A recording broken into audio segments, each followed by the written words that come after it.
Welcome to Pro Wrestling History Daily Top 5. I'm your host, the eclectic gentleman, Stephen Watts, and join me as I count down the top 5 moments for this day in pro wrestling history. But before we get started, don't forget to like, share, and subscribe. And without further ado, let's get our wrestling history on. Number 5, 1971. The Worldwide Wrestling Federation held their first ever TV taping at the Fieldhouse in Hamburg, Pennsylvania, a venue that would become a mainstay taping venue for many, many years to come. Number 4, 1985. The longest tag team title reign of the career of the Road Warriors comes to an end after over a year as AWA World Tag Team Champions. Hawk and Animal lose the titles to Jim Garvin and Steve Regal in St. Paul, Minnesota, when Freebird Michael Hayes interfered, costing the Warriors the match. Number 3, 1987. Arn Anderson and Tully Blanchard win the NWA World Tag Team Championships, defeating the Rock and Roll Express in Meisenheimer, North Carolina.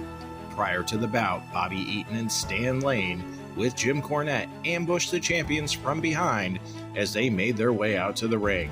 Gibson worked the match alone, with Morton returning late in the bout, heavily bandaged and with his left arm in a sling.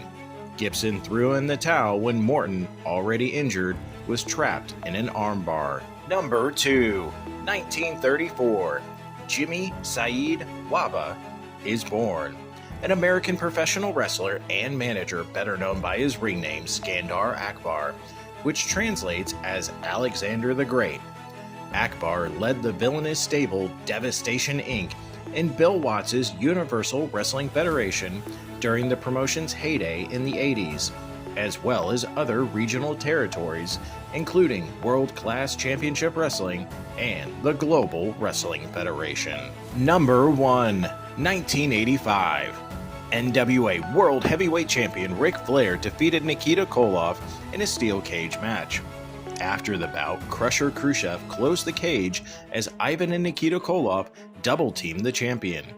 Moments later, NWA TV champion Dusty Rhodes came out to make the save and cleared the ring of the Russians.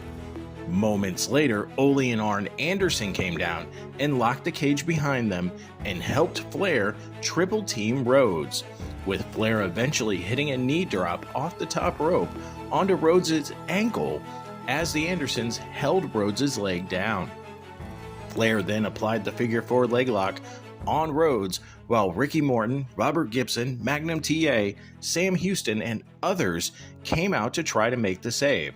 After the cage door was opened, Flair and the Andersons escaped while the other wrestlers tended to Rhodes. And that's our list. Make sure to comment below what you feel was the number 1 moment for this day in pro wrestling history.